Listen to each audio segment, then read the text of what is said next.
Welcome to the Startup Sac podcast, interviews with Sacramento startup founders and innovators. Today I'm with Sedale from CarbonBlu. Welcome, Sedale. Let's start off with you introducing yourself. Tell us about your background a bit and about your startup. All right. My name is Sedale Turbovsky. I have a background in business development, marketing, strategy. I worked for about 5 years in Argentina as a rafting guide and consultant for tourism companies, energy companies, and the like. And then I moved back to Sacramento and began working with a company called Eco. And from Eco and my relationship with the CEO there, we developed the idea to start working with the products that Eco was developing on the consumer side. So Eco as a company works with engine manufacturers and equipment manufacturers who are developing new technologies and bringing new engines to market in the United States. And so we're developing and working with all these companies and figured that we might be well served to start a company that would help deploy these technologies and get these technologies in front of consumers and into the hands of consumers more efficiently. So that kind of segued into CarbonBlu. CarbonBlu is an offshoot of that? Exactly. So CarbonBlu, what we do at CarbonBlu is give fleet managers and the consumers of on-road vehicle technologies and new alternative fuels, advanced vehicles, and advanced fleet technology. We give them the tools to quickly assess those new technologies and how they'll impact their operation, and then integrate those technologies into their operation efficiently so that they're able to leverage the full amount of funds that are available to them as far as voucher programs and incentive programs that support these new initiatives. And then they're also able to deploy them confidently, knowing that they've made a good investment that's going to pay off in the acceptable time period. So what would be a case study of a problem that a fleet manager has that CarbonBlu directly solves? So something that we recently completed was a project with the city of Beverly Hills. And they wanted to know what they should do with their fleet, if they needed to shrink the fleet size or integrate some new technology. And they were unsure of exactly how to proceed, and they wanted a good way to provide empirically based data and evidence to their superiors so that they could confidently request a budget and request to reduce their fleet size. So it seems like there must be a lot of tech behind that, a lot of algorithmic. Is this we were just talking, you just presented at 1 million cups. One of the questions was, it's beyond more than just an app, this is a platform. A service that you're providing to your customers. What went into the development of this whole platform, all the algorithms, all the database, all the APIs? Talk about that a little bit. Right, so the development of the platform itself was pretty intense. We tried 3 different builds before we landed on kind of our beta that we've been using in these restricted beta tests that we've been performing. And essentially it involves sourcing a lot of data from the market in general, from the alternative fuel vehicle market. So that means tapping into government databases, that means building some bots to go out and crawl and collect information. That also means integrating our system with some of the information system management tools that Eco uses to track some of their customers. And so we were able to pull all that stuff together, and then the real hard technical lift was matching that with fleet information and creating the algorithms to create significant relationships so that when the app sees that there's a Ford F-150 in a certain application in a fleet, it knows the best technology to integrate into that fleet in place of that Ford. So did you guys develop this in-house yourself, and how long did the development of all this take? So the development, as I said, we did about 3 builds before we landed where we wanted. So the development took about 3 years, and we partnered with a group called Mosh Pit Digital out of the Los Angeles area. They're a known entity to us. They're really strong operators, and we really are very confident and pleased with their work. And so we were able to work with them to construct this tool. So you didn't have in-house developers, you outsourced to? Yeah, we outsourced to a team. Okay, cool. So you talked a little bit about the tech. Talk a little bit about how you validated your market and determined that this is a real solution, that you guys have a real solution that people want and are going to pay for. Right, so one of the unique things about our founding team is that one of our founders, Rick Sykes, is a fleet manager himself. and worked as a fleet manager up until his retirement and then subsequent joining of the CarbonBlu team. And so we're able to really rely on him and his network of professionals to give us feedback and ensure that we're developing a product that's actually something that a fleet manager would use. And so we were able to not only work with Rick very closely, obviously he's one of the founders, and then also connect with his colleagues who are also well-known fleet managers and people who are respected in the industry. And we're able to connect with those folks. And then right here in Sacramento, that we have an award-winning fleet manager, Keith Leach, who also supported us in our early development and gave us a lot of good advice and information on how we could construct something that would be very valuable. So you got real life subject matter experts on your team to help you solve the problem. Exactly. So what stage are you at as far, you've got a beta out, if I believe you mentioned earlier. That is correct.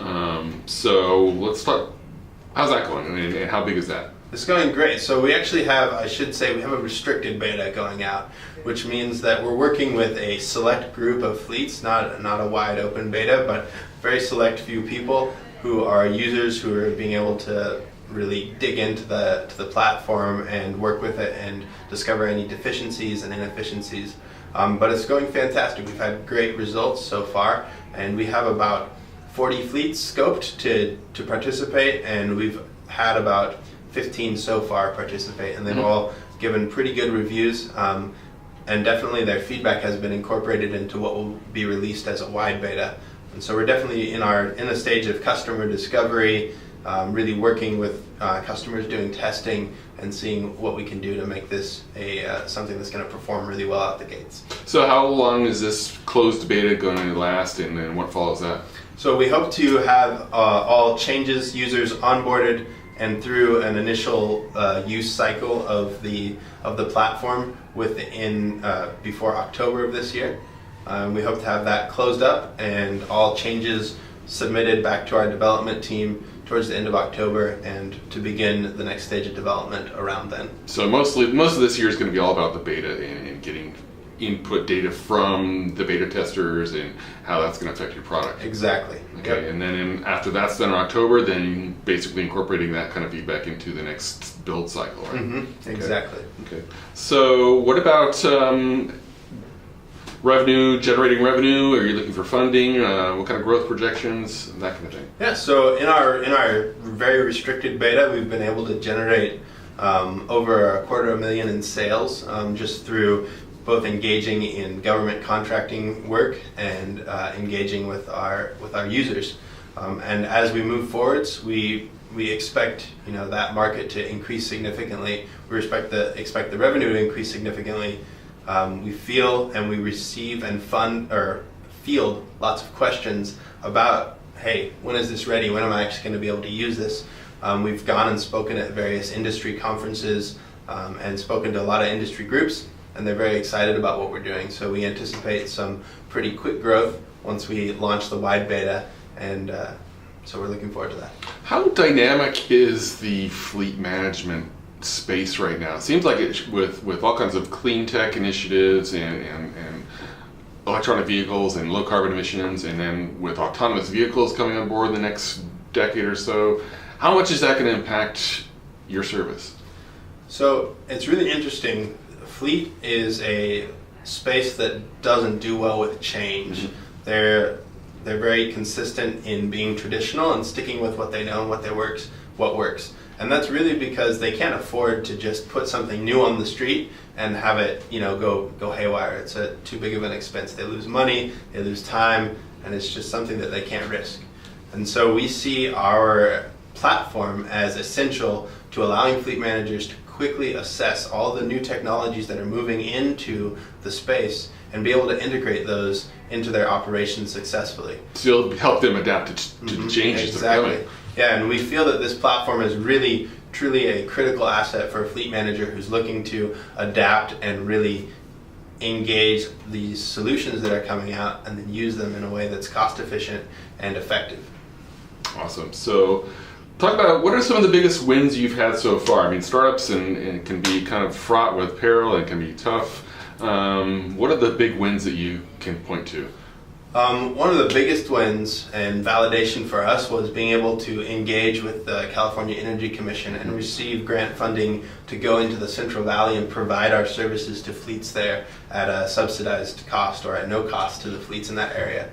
We felt that was a big win because one, it validated our concept that this is something that the industry needs. It was nice to have the state kind of put their mark of approval on our plan and the process and what we're providing to people. And so that's kind of that's the big win that we've been focusing on and working on servicing. And then other relationships that we've built with big names like IKEA and the Port of San Diego, thanks to our relationships with the Grant Farm and some of our advisor team, have also been pretty significant, and we're looking forward to capitalizing on those. You've talked about Grant Farm a couple times. Why don't you talk about what is Grant Farm? They're locally here in Sacramento. What do they do and how have they helped you? Right, so Grant Farm is a business acceleration company based here in Sacramento. And the reason I talk about them a lot is because they have been instrumental in doing what they do for us. So they've been able to leverage public funding to allow us to accelerate our business and develop. And they're a wonderful resource for any entrepreneurs or startup companies that are looking for a way to get some funding to maybe develop an MVP, do some research and market validation. It's a wonderful mechanism and tool to use on your way to commercialization and looking for more venture capital type funding. And you're also, if I'm correct, part of the Entrepreneur Showcase cohort that's currently going on. Is that right? That is correct. How's that going? It's fantastic. It's wonderful to work with a really talented group of entrepreneurs and get really good advice, validation, and also just to know that there's a lot of other startups out there that are going through the exact same struggles and trials that we're going through. So it's good to be in that energy and working with those folks. Talk about some of those struggles and trials that maybe you've had, that and how you've overcome them, so that others can learn from that. I think one of the biggest ones has just been narrowing down our focus and identifying exactly what we were going to do for our customers. We started out with this concept that we wanted to help fleets integrate new technology.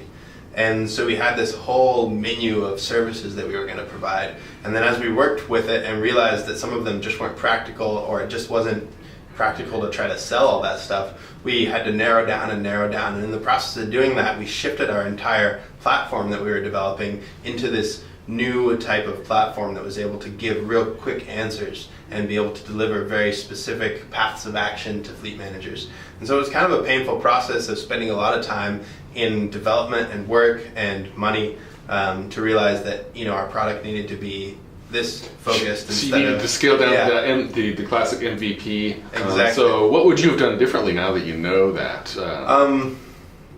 I think what we should have done is at the very start of putting this company together, worked closer with Rick and his colleagues to develop a very clear picture of the specifics that we could offer a fleet. We started out with our own ideas, more coming from the manufacturer side of looking to deploy the technologies that we'd been working with at ECO. And it would have been beneficial to us to start and get some more inside information from our actual customers before we started down that road. Hindsight's 20/20, right? Yeah, exactly. So you talked a little about what's next this year. Where do you see CarbonBlu, say, a year from now, 5 years from now? So a year from now, we'd like to have a full open beta launched and be pulling lots of data on user experience and really discovering how we can just refine it into something that would be a very, very solid enterprise level platform for fleets all over the world. And that's going to be our focus, for the next year and a half. And after, 5 years from now, we hope that we've integrated with some fleet management system that's out there, a fleet information management system, as an add-on platform. And we hope that, the discussion around integrating alternative fuels and advanced vehicles has turned into more of the practice of integrating alternative fuels and advanced vehicles. That it's moved away from this kind of scary, uncertain, risky business into just something that you do to reduce your operating costs and improve efficiency within your operation. More of a known entity. Exactly. Okay. Yep. So one of the questions I always like to ask, you're located here in Sacramento. Describe maybe a little bit what do you think about the Sacramento startup scene? What has helped you here in Sacramento region that's unique to us? What has been kind of a pain point that we need to improve on here? I think one of the best things, hands down, about Sacramento is simply the community. Very supportive and helpful, much different than what I've experienced in other big cities in the world, including Buenos Aires and Los Angeles and San Francisco. Very much more, very tight-knit community. And also access to the universities and the information share that happens in Sacramento is really helpful. And I think one of the pain points is just there's only a few solid funding communities here, and that's something that I think Impact and some other folks are working on these days, to bring more funding groups and VCs to the area.